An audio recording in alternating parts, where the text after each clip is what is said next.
Ocala's information station, 1370 WOCA. Ocala.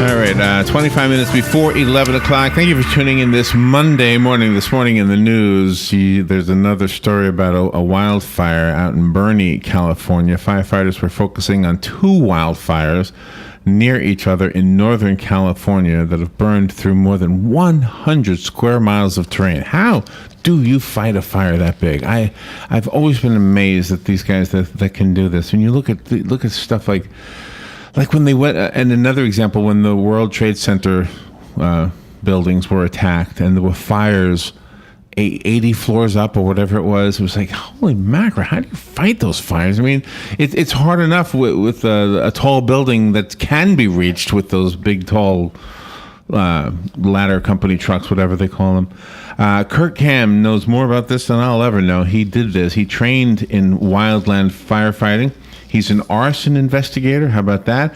He's a hazardous materials response investigator.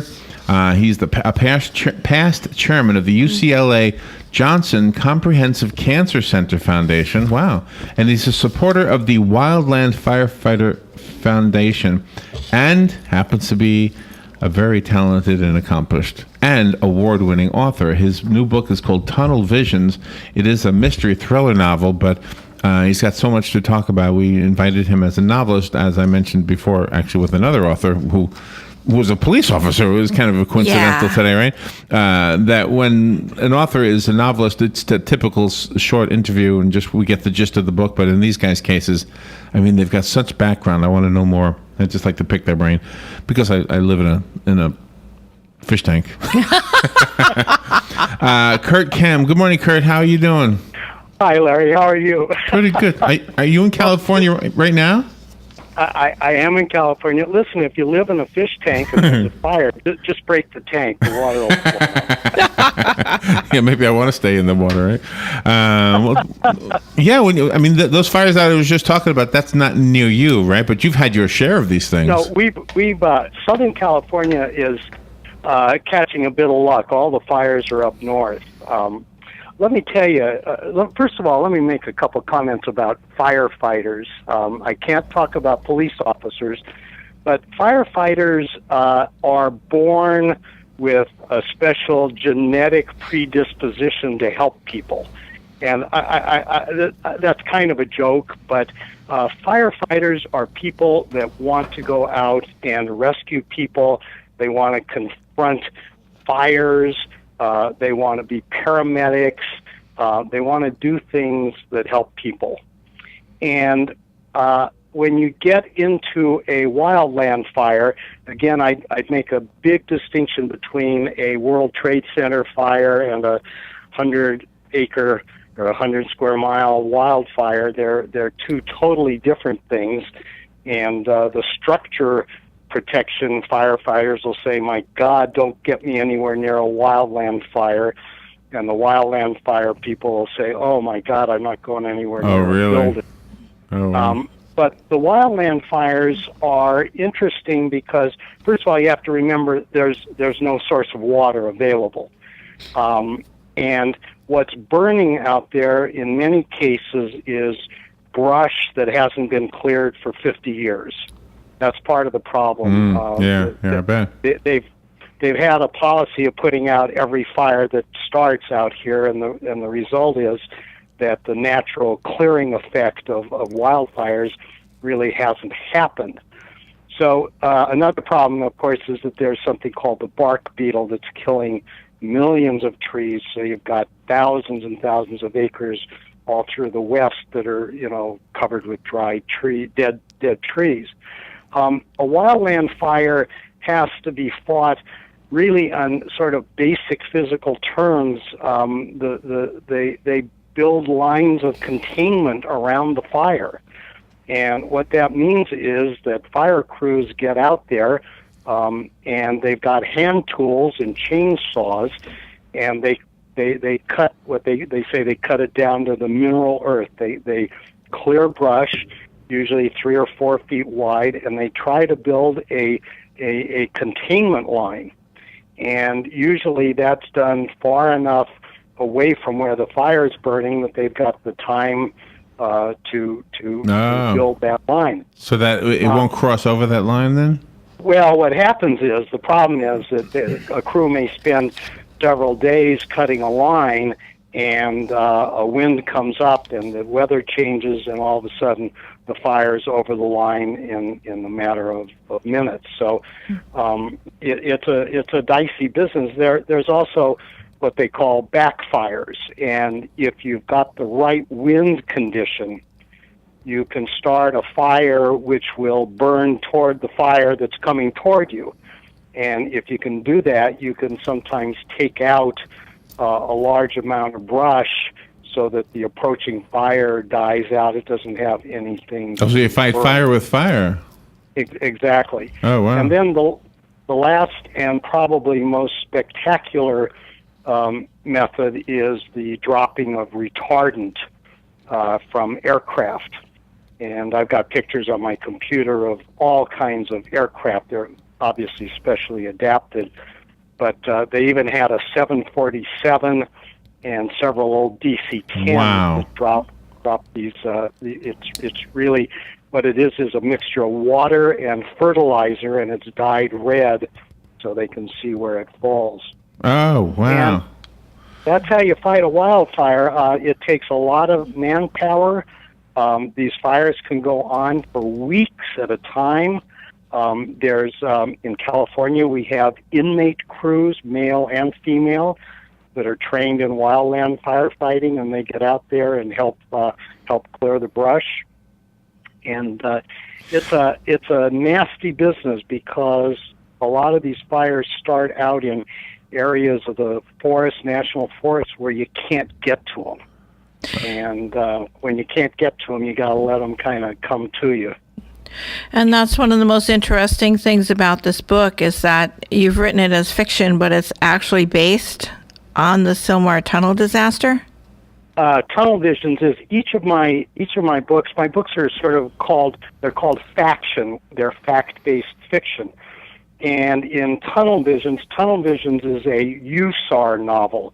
That's firefighting for urban search and rescue. And out here in California in 1971, there was an actual occurrence. The Water Authority was digging a 5-mile water tunnel, and they were almost complete when the miners cut into a methane pocket. Oh, wow. And it blew up, and it killed 17 of the 18 miners. So I use that as the background of my novel and talk about that. And the current story is about terrorists attacking the Southern California water supply, and it turns out that this old water tunnel is involved in the story. Oh, so wow. Oh, man. I'll tell you an interesting little sidelight of Tunnel Visions. I was doing research on it. I found an engineer who actually had been in this tunnel. It was after the explosion. They did finish it, but they never used it. So they basically got a 5-mile empty water tunnel that runs through northern part of Los Angeles. The guy that told me about it gave me some information, and when I started researching, I found that there was this one fellow who actually survived this blast. They were 5 miles inside. The fire department couldn't get to them for 2 days because of the burning gas. And, of course, all the miners were literally incinerated. This one guy, there was an overhead air vent, and when the explosion happened, the air vent fell down on top of him. Oh my God. God. It protected him from the fire, and it supplied him with fresh air. Oh, wow. So I thought it was going to be a bad ending. Yeah. They pulled him out. They pulled him out almost 48 hours later, and this is 1971. By luck, I found him. He lives here in Los Angeles. And a couple of years ago, I got to meet him, and we became friends. And it's fascinating. This guy is in his late 70s now. He still suffers from PTSD and survivor's guilt. I bet he does, And especially every the survivor's time- guilt. Yeah. Yeah, I mean, every time we talk about this, and again, as I say, it's over 40 years ago, Yeah. he breaks down in tears. Wow. We need to take a little break, Kurt. We've got to do a few commercials, but we're looking forward Okay. to. We'll be back in just a bit. The book is called Okay. Tunnel Visions. I already found it on Amazon, by the way, and I can see your other books listed as well. Kurt Kamm spells his name with a K. Both names, Kurt with a K and Kamm with a K, 2 M's. We'll take a little break, and we will be right back. Hey, it's Christy with Ocala Mac and PC Repair and Ocala Guest Wi-Fi to let you know we have you covered. We are the only local certified Apple and Microsoft computer company in Ocala. We are family owned and operated. From mobile repair to wireless networks, viruses, new systems, or security cameras, we do it all. Check us out online, ocalamacpc.com, or give us a call, 352-566-8324. Tell them Nick, Madison, or Mason sent you and get free diagnostic. Get your internet telephone service from the company that brought affordable internet service to Ocala in the first place. All is Safe is a sister company of Ocala Guest Wi-Fi, a company you've known and trusted for all your internet needs. Whether you need a phone or hundreds, we've got the products and services to meet your needs both now and in the future. Our plans include everything from local and long-distance calling to equipment maintenance and even software upgrades. You can count on All is Safe to give you cost certainty knowing that your bill will be the same next week, next month, or even next year. Call 352-450-8647 today to learn how to cut your monthly telephone bill up to 60%. The weather's brought to you by myfwc.com. Safe boating is no accident. A couple of showers and a heavy thunderstorm beginning in the late morning. We have variable clouds today with a high of 89 to 91. Partly cloudy skies tonight, low 73 to 77. Tomorrow will feature partial sunshine with a couple of showers and a thunderstorm. Starting late morning on, high 89 to 93. And partly cloudy skies again tomorrow night, low 74 to 76. From the Florida Weather Center, I'm Stephanie Omo. On this episode of What Not to Do, brought to you by Mike Scott Plumbing. If water runs through it, we do it. Okay, easy. All right, set her down. Over there. Easy. What are you doing? Oh, honey, you're home early. Nothing. Really? Because it looks to me like you've torn up the entire yard with this giant tractor. Not all of it. There is a small section over there I didn't That's get. not even funny. Why are you tearing up my yard? Well, the sprinkler head broke. So you thought it was a good idea to fix it with a huge tractor? Well, not at first, but then when I tried to fix it, I hit the main line. Thought it would be a good You idea thought if... all of this was a good idea? Here's an idea. Why don't you just call Mike Scott Plumbing? It's that easy. In fact, let me help you out with that. 237-2888. But it's the weekend. I know. They don't charge extra for nights, weekends, or holidays. Remember the commercials? If water runs through it, they do it. And they're already on their way. So get this monstrosity out of my yard. On next week's episode of What Not to Do. A crane? Really? All right, 12 minutes now before 11 o'clock. 80 degrees, by the way, here at the Paddock Mall. And waiting on the phone is Kurt Kamm. He's talking about his book, Tunnel Visions, and his work as a wildland firefighter, and just some fascinating stories. Kurt, you know what I was thinking during the break? If an author had come up with the idea to write a story about a firefighter who survived a horrendous fire because an air vent fell on him and protected him and gave him fresh air, every reader would say, come on. Well, now this wasn't a firefighter. This was one of the miners in the tunnel. Okay. But nonetheless, you're absolutely right. It's hard to believe. This explosion in this tunnel was really interesting because Lockheed was digging the tunnel. And you think of Lockheed as an aerospace company and that sort of thing, but in 1971, Lockheed was a construction company as well.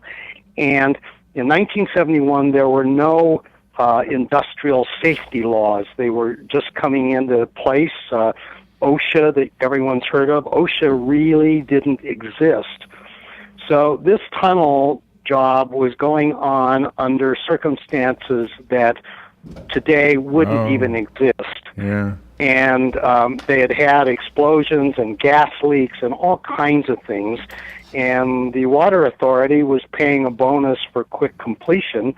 So Lockheed was digging 24 hours a day, 3 shifts, and pretty much ignoring all the danger signs when this explosion happened.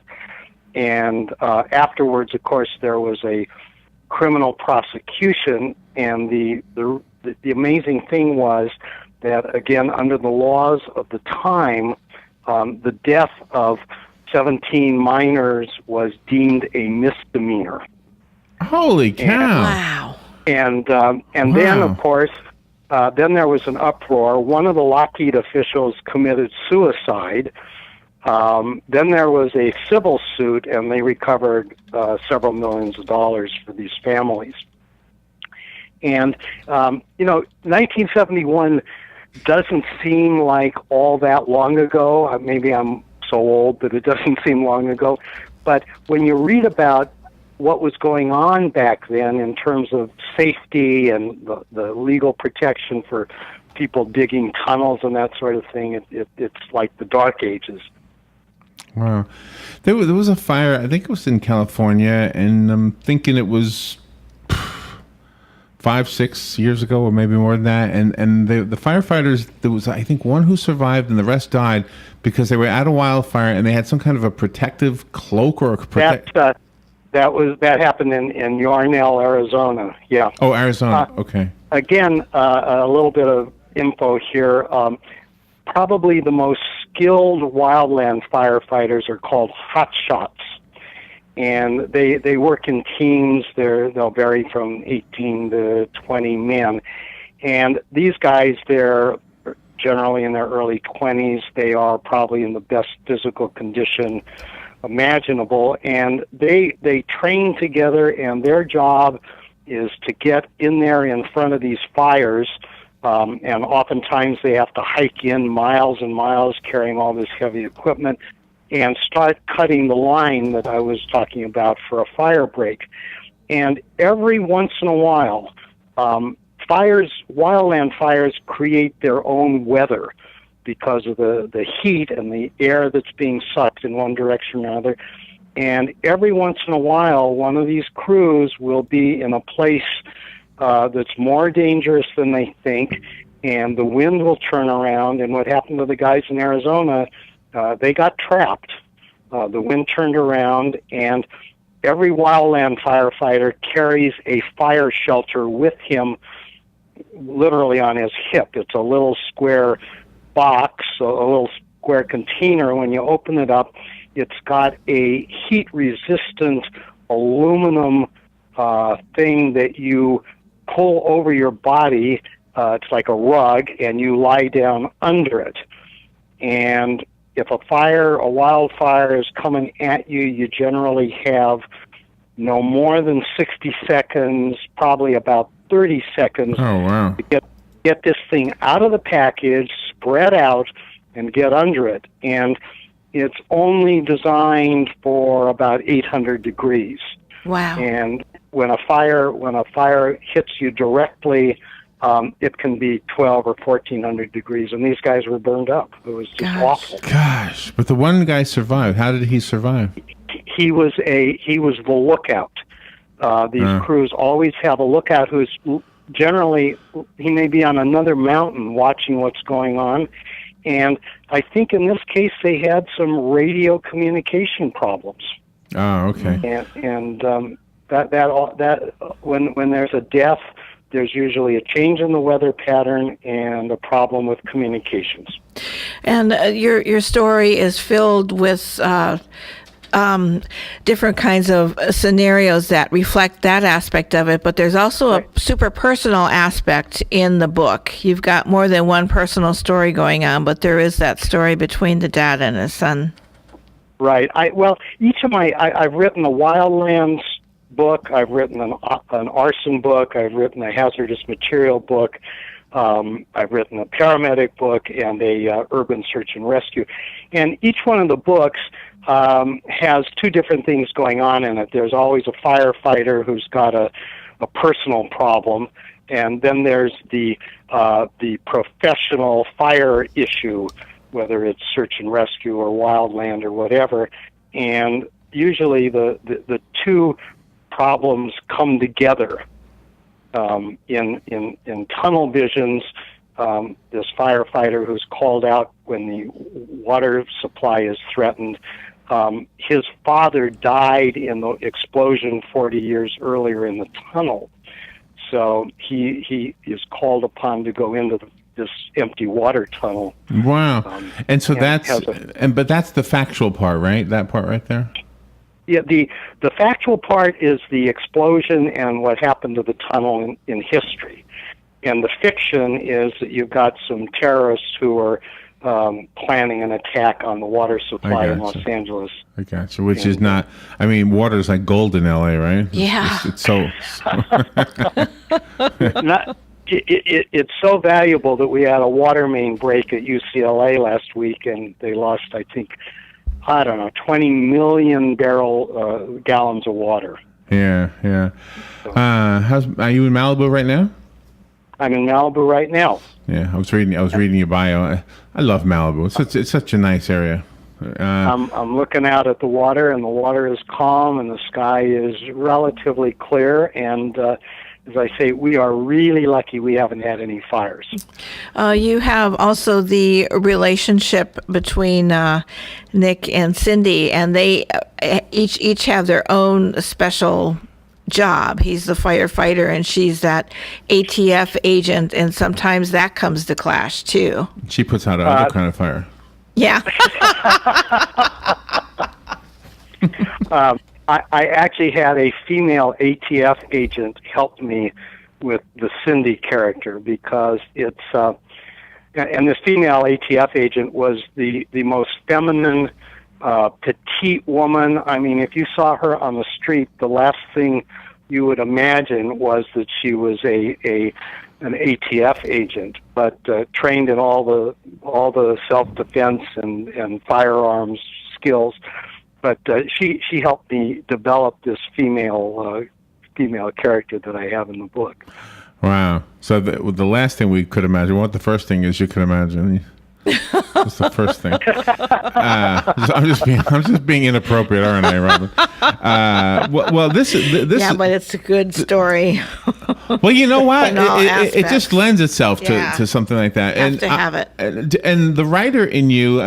By the way, I wanted to comment on something you said earlier. I have a friend in New York I grew up with, and he became a firefighter, and his father was a firefighter. And you're absolutely right. When he was a kid, he was doing the same stuff. Always. It was a no-nonsense kind of a guy. He liked having fun. Oh, and I wanted to tell you a real quick story. My path was more in entertainment, and I started out on Long Island in New York playing little bars.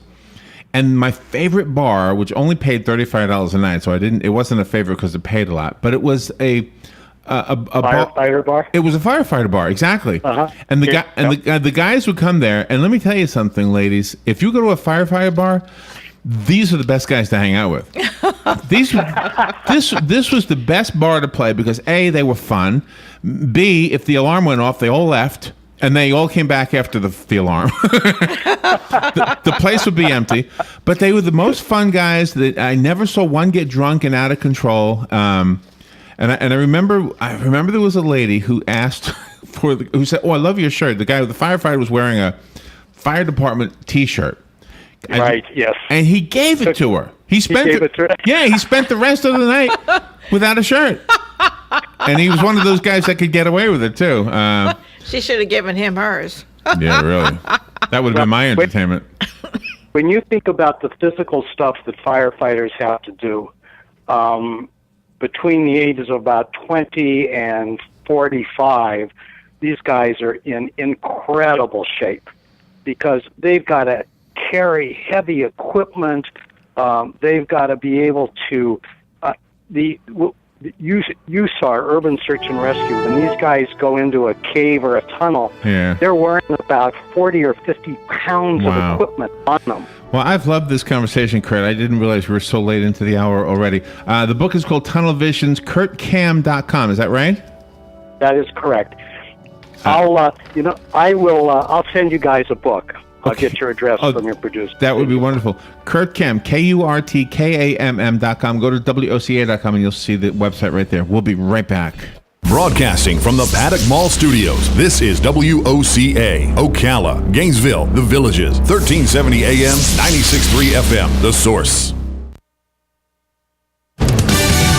Fox News Radio, I'm Pat O'Neill. Good news for thirsty residents of Toledo, Ohio. Our water is safe. Mayor D. Michael Collins making the announcement lifting a ban on the city's tap water. That water alert had been in effect since early Saturday after toxins from algae contaminated Lake Erie. People had been depending on truckloads of bottled water and water purification systems to make that water drinkable. Fox News Radio's Tanya J. Powers. In Virginia, a family of 5 found shot to death in their home last night. When the deputies got on the scene, they found 2 adults, both age 35.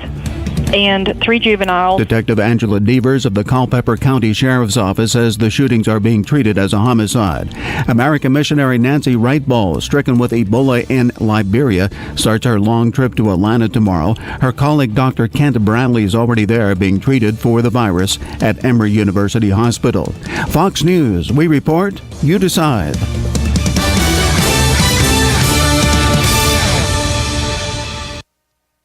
They say every healthy relationship should have a balance of predictability and spontaneity. In fact, it is that assurance of security that makes the spontaneous possible. Your relationship with your car should be a little like that too. With our new industry-leading unlimited mileage warranty, your certified pre-owned Mercedes-Benz instills a sense of confidence. You drive away knowing that you can keep driving for up to 3 years and never have to worry about the miles. Add to that our new complimentary prepaid maintenance on select models, and your certified pre-owned Mercedes-Benz becomes the ultimate carefree escape vehicle. Only during the Mercedes-Benz Certified Pre-Owned Sales event, going on now through September 2nd, can you also take advantage of a 2-month payment credit on many models, plus 3 months of Sirius XM satellite radio. So hurry in today. It might just be the most predictable, spur-of-the-moment decision you've ever made. See your authorized Mercedes-Benz dealer for complete details and limitations on certified pre-owned warranty. It's time for Farm and Range headlines on the Southeast AgNet. I'm Tyron Spearman reporting. The American Peanut Shellers Association and the National Peanut Buying Point Association will be having their pre-harvest meeting. That'll be coming up at the Lake Blackshear Resort and Golf Club in Cordele, Georgia, August the 6th. The speakers for the program have been announced by the associations. Reporting on the Heart Check and Powerful Peanut will be Pat Kearney. She's with the Peanut Institute. Dr. Scott Munford will give a U.S. crop update for peanuts. Evans Plowden, General Counsel in Albany, Georgia, will discuss the Washington legislative and regulatory update. There will be an update from the American Peanut Research and Education Society from Kim Cutchins of APRIUS. There's also a discussion about the rural development funds being available for updating on energy and an update on crop insurance from Richard Flournoy, Special Assistant to the Administrator at Risk Management Agency in Washington. There's also a quick update on the Cordele Intermodal Services. That is a rail shipping from Cordele to Savannah, Georgia. Focus on your peanut crop and not on white mold. Focus on higher yields and happy harvests. Focus on growing the good and beating the bad. Treat your white mold and then focus on the rest. In 2015, you'll be able to focus on what's important.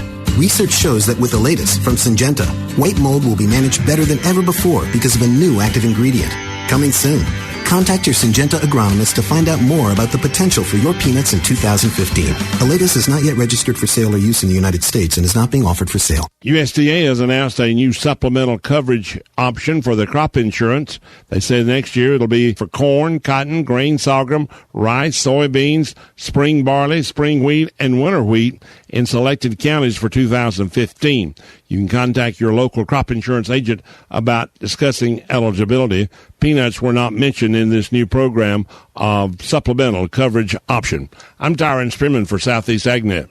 Coming August 8th and 9th, the first annual Ocala Bike Fest. How would you like a chance to win a 2014 Harley Street Glide?